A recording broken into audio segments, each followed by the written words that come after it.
Sesi ini namanya memenuhi kebutuhan keluarga.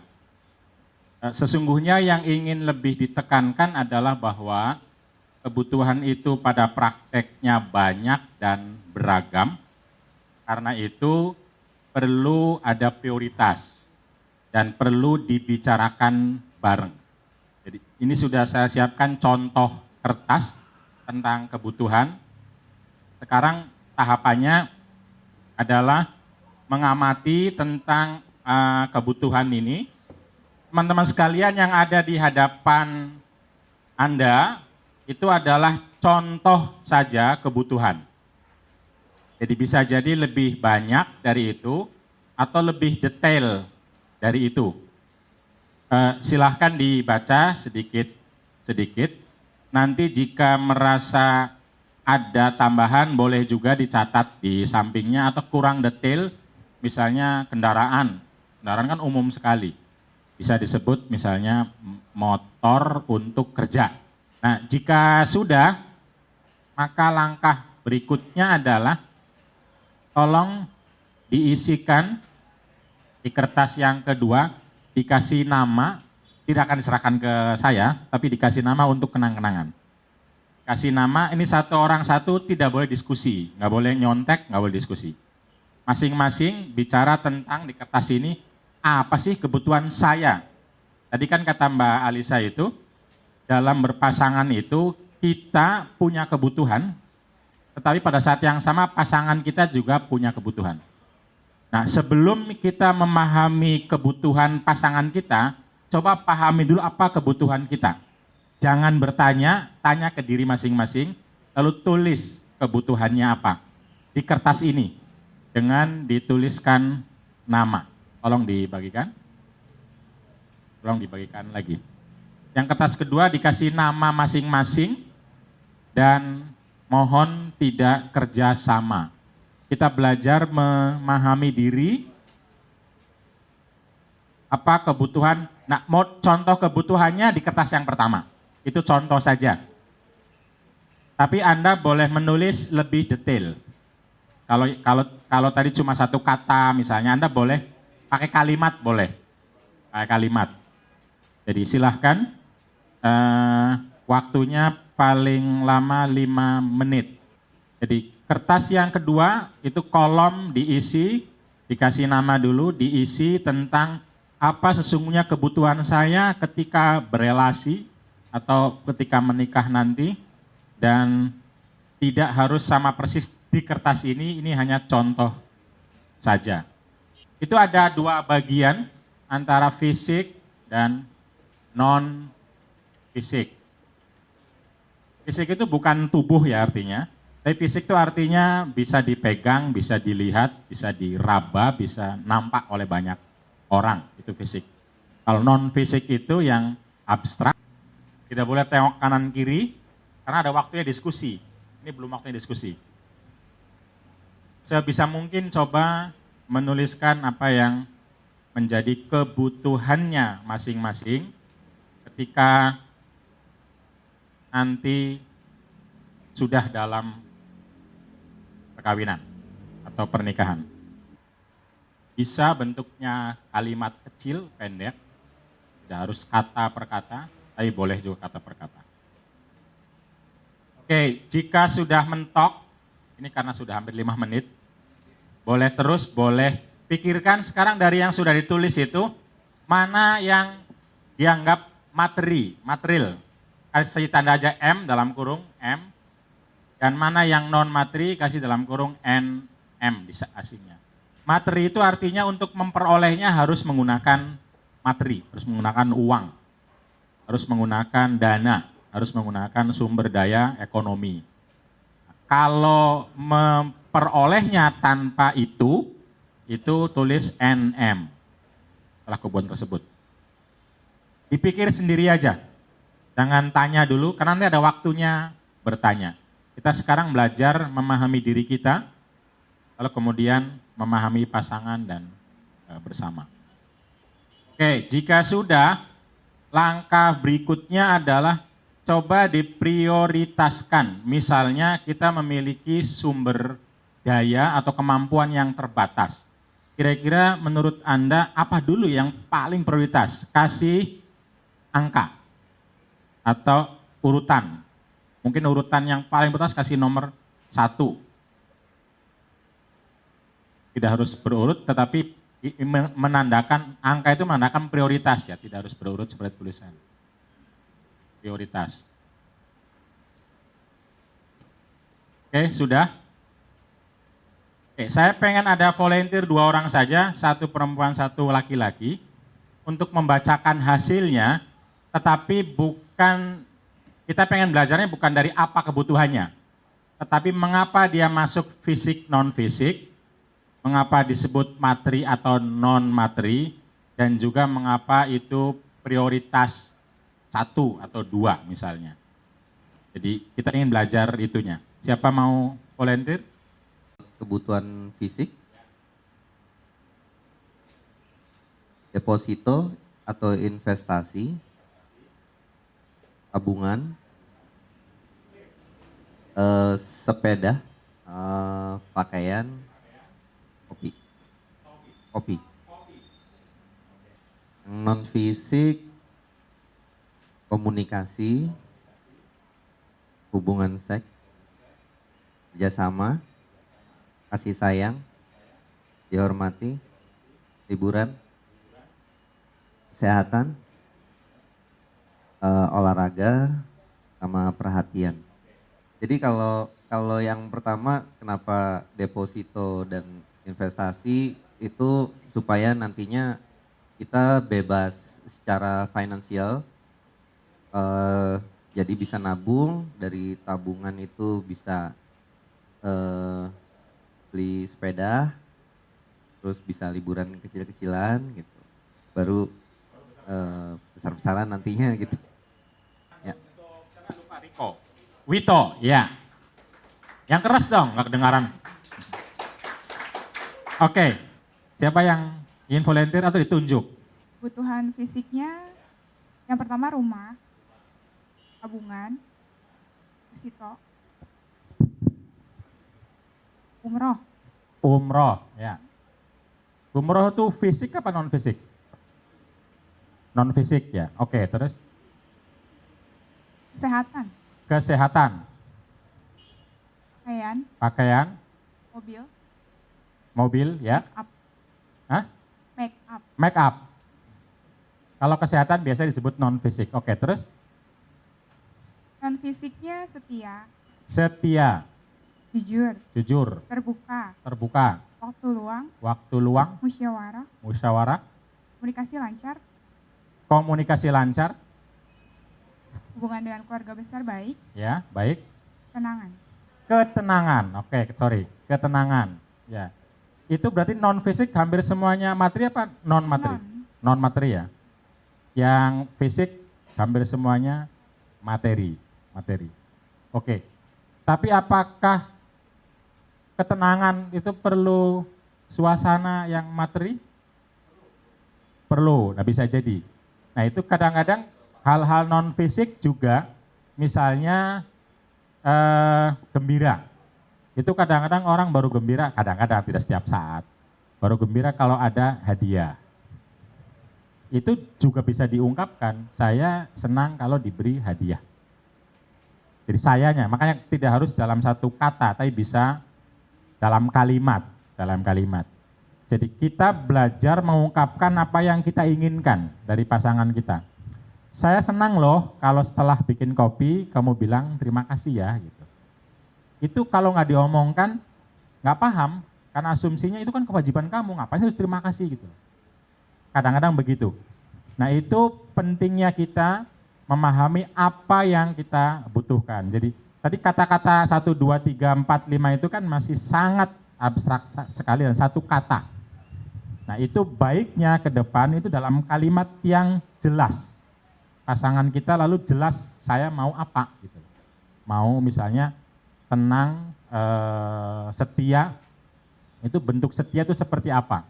Misalnya saya mau, misal aja nih, saya mau kalau saya agak sedikit curiga boleh membuka HP kamu. Untuk menunjukkan bahwa kamu adalah setia sama saya. Misalnya, kalau itu nggak mungkin ya silahkan diobrolkan. Tapi artinya jelas apa yang diinginkan. Saya ingin apanya itu jelas sehingga pasangan paham apa yang saya inginkan. Jadi ke depan itu kalau mau ditulis lebih baik, itu tulisannya atau obrolannya itu lebih jelas dalam kalimat yang pendek, yang kira-kira tentu pasangan kita paham apa yang kita inginkan. Prioritasnya apa, Dek? Prioritasnya? Atau Yang tadi diurutin. sesuai urutan juga prioritas? Oke, mau cepet aja kelihatannya ini. Oke, enggak ya, saya percaya. Nah, langkah berikutnya adalah coba ditukar dengan pasangan, kecuali yang tidak ada sama pasangan. Ya, ditukarkan untuk dilihat kira-kira kalau didiskusikan mana yang bisa menjadi kebutuhan bersama. Bisa dari situ, bisa juga yang lain sesuai pembicaraan. Jadi mana yang menjadi kebutuhan bersama, silahkan dituliskan di kertas yang ketiga. Ya, satu aja, satu orang satu. Ditulis dua nama panggilan di kertas yang ketiga, nanti bisa menjadi, nah yang sekarang kalau bisa sedikit kalimat yang bisa dipahami lah, agak paham. Jadi coba didiskusikan berdua, mana yang dari kebutuhan masing-masing itu bisa menjadi kebutuhan bersama dan dituliskan coba. Karena ini hasil kesepakatan, maka bisa jadi mengambil dari salah satu atau salah keduanya, atau mengambil yang lain, menyepakati yang lain yang menjadi kebutuhan bersama.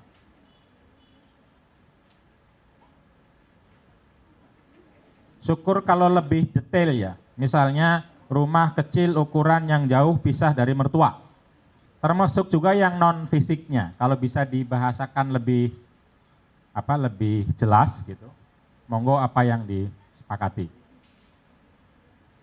Oke, langkah berikutnya adalah ini kertas yang keempat kosong. Langkah berikutnya adalah coba dihitung apa potensi yang dimiliki oleh masing-masing untuk memenuhi kebutuhan bersama tersebut. Apa sih potensi yang dimiliki? Potensi itu bisa yang bersifat keahlian, bisa yang bersifat materi. Kalian misalnya kalau pengen menabung, saya bisa bekerja, yang dapat gaji sekian, mungkin sekian mau disebut atau enggak terserah lah, bisa bekerja, bisa menjahit, bisa menulis, bisa ceramah, bisa ngisi acara, bisa melukis, bisa dan lain-lain. Itu potensi. Nah, kalau materinya, misalnya ada kebutuhan rumah, saya kan udah punya rumah sekian, sudah punya tabungan sekian untuk sampai ke rumah itu.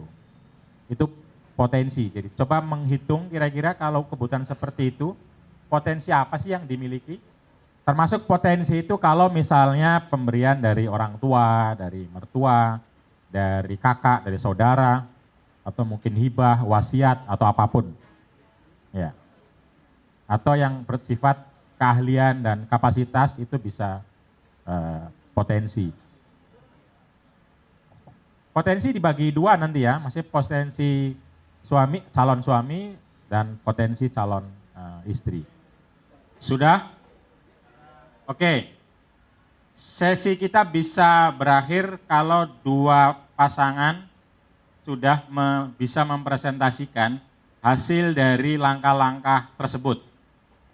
Hasil tidak harus isi kebutuhannya, tapi lebih kepada bagaimana sih langkah-langkah untuk menemukan kebutuhan sendiri, kebutuhan pasangan, lalu menjadi kebutuhan bersama, dan bagaimana memenuhinya, itu kita lihat dari langkah dan dari hasil yang ada di kertas 4 tersebut. Mohon 2 pasangan untuk presentasi dari langkah maupun dari hasilnya. Itu kira-kira kalau mau mengelola kebutuhan keluarga seperti apa sih? Itu kira-kira.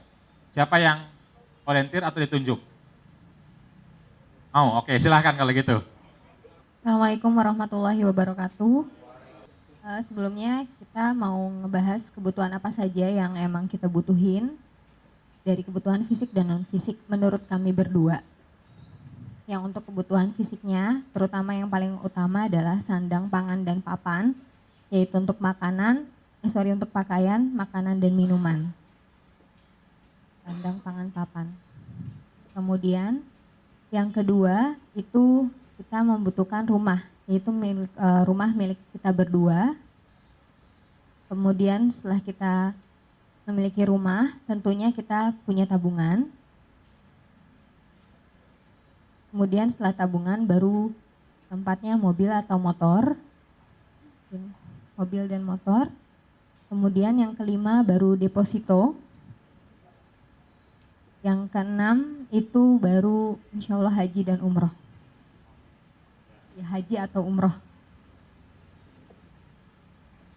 Untuk kebutuhan non fisiknya, yang pertama itu kesehatan, komunikasi yang baik, perhatian, kasih sayang, kesetiaan, dihormati, dan terakhir pendidikan. Perwujudannya adalah dibalik ya, sebenarnya kita dari yang kebutuhan kita berdua itu kan pertama sandang, pangan, sama rumah, sama mobil dan motor. Kebetulan dari ketiganya itu kita sudah punya, tapi dari penghasilan ketiga itu tabungan kita berdua habis. Gitu. Jadinya untuk memenuhi tabungan lagi, ya tentunya kita bekerja satu sama lain saling melengkapi untuk memenuhi kebutuhan ekonominya lagi, memenuhi tabungannya lagi. Dan dari tabungan itu kita bisa melaksanakan kembali tujuan kita, yaitu pertama untuk yang deposito kita lakukan karena kita belum deposito. Kemudian setelah itu haji dan umroh. Jadi intinya kita bekerja untuk mendapatkan semua yang kebutuhan dari ekonomi kita punya. Terus untuk mewujudkan non fisiknya, itu pertama yang kita harapkan semuanya pasti dari kesehatan. Dari kesehatan kita punya itu kita melakukan hidup yang baik, pola hidup yang baik, makan yang teratur atau segala macam yang memang kita butuhkan kesehari-hariannya. Karena tanpa pola hidup yang baik mungkin kita akan terteter kesehatannya. Dari kesehatan itu mungkin selain pola yang baik kita melakukan asuransi kesehatan. Yang tentunya dari kesehatan itu kita bisa mewujudkan ke lainnya yang untuk non fisik tersebut. Satu lagi. Ada yang mudah-mudahan ada yang sedikit berbeda bagaimana menangkap langkah dan menyikapi. Jadi secara umum kebutuhan kita sama Pak, kebutuhan manusia ya sandang, pangan, papan itu udah pasti. Terus yang kebutuhan non fisiknya juga mirip-mirip, ada rasa sayang, kerjasama, komunikasi, waktu bersama, hobi, waktu untuk sendiri gitu. Nah untuk mencapai itu kita sudah membuat beberapa potensinya untuk kebutuhan fisik yang terutama material. Sekarang kita dua-duanya bekerja dan kebetulan kalau misalnya kebutuhan untuk kesehatan itu wajib BPJS, jadi kayaknya udah pasti semua orang punya. Terus kita juga ada keahlian untuk keuangan sendiri. Kebetulan saya jurusannya ekonomi, jadi saya punya ilmu untuk itu. Nah, untuk kebutuhan non fisiknya cara mencapainya, potensi kita adalah yang pertama kita sudah buat komitmen, salah satunya di sini yang seperti yang contohnya yang kita bikin di sini, kita buat komitmen bersama apa yang bakal kita lakukan ke depannya, apa yang boleh saya lakukan dan tidak boleh saya lakukan, dan apa yang tidak boleh dan boleh dilakukan oleh pasangan saya. Nah, selain itu juga kita juga punya bekal. Kita punya bekal di sini, bekal ilmu, Pak. Jadi insya Allah itu bisa mencapai kebutuhan kita. Teman-teman sekalian, tentu saja ilmu ini sesungguhnya sudah ada di benak teman-teman sekalian sebelum masuk ke sini juga. Cuma hanya ingin mengaitkan dengan prinsip bahwa kita memiliki tujuan lebih besar dan kita punya pilar keluarga yang tujuan untuk sampai kepada keluarga yang harmonis, bahagia, sakinah, mawaddah, warahmah. Karena itu, tentu saja identifikasi itu adalah menjadi penting sekali. Identifikasi terhadap apa sih kebutuhan saya dan apa kebutuhan pasangan.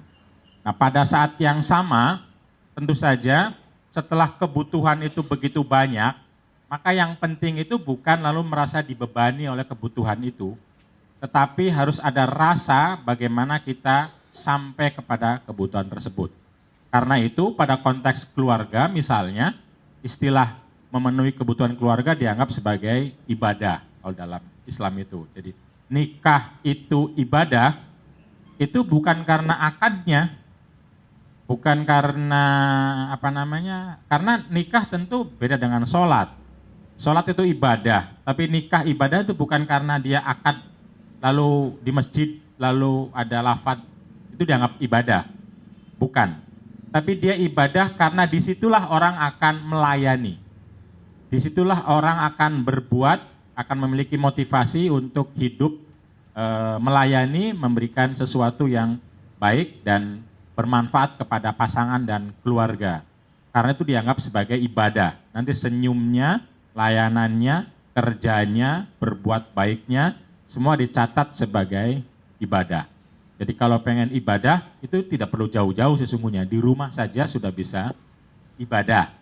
Itu kira-kira. Nah karena itu setelah identifikasi tentu perlu semangat.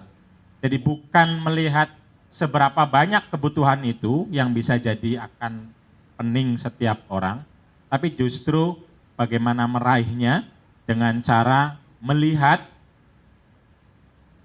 prioritas. Nah pada saat yang sama juga, jika kita mungkin kewalahan, kesusahan, tumplek-bleknya itu kebanyakan di kebutuhan-kebutuhan materi. Yang sering dibicarakan, yang menjadi pertengkaran, itu seringkali hal-hal yang materi. Soal bayar listrik, bayar kontrakan, bayar angsuran, bayar asuransi, dan lain-lain. Karena kebutuhan, keinginan yang kadang berlebih lalu kerja gajinya tidak mencukupi, itu seringkali menjadi bahan pertengkaran. Padahal ada kebutuhan lain yang bisa dipenuhi tanpa harus memerlukan materi. Nah ini perimbangan antara fisik dan non-fisik itu penting untuk konteks di mana kita masih bisa untuk hidup bahagia, hidup senang, hidup tenang, jika kita juga memperhatikan banyak terkait dengan kebutuhan-kebutuhan non-fisik untuk dihargai, untuk dihormati, untuk dicintai. Yang ini kadang-kadang hanya perlu kemauan dan perlu waktu yang disediakan.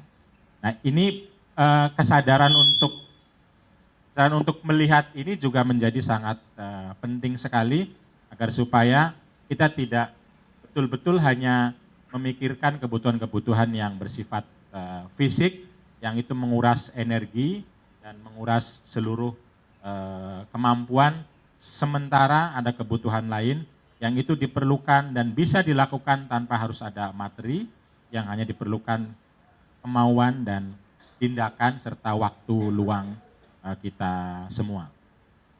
Itu kira-kira secara umum dari saya. Ada pertanyaan? Tidak ada. Sudah sampai semua ya.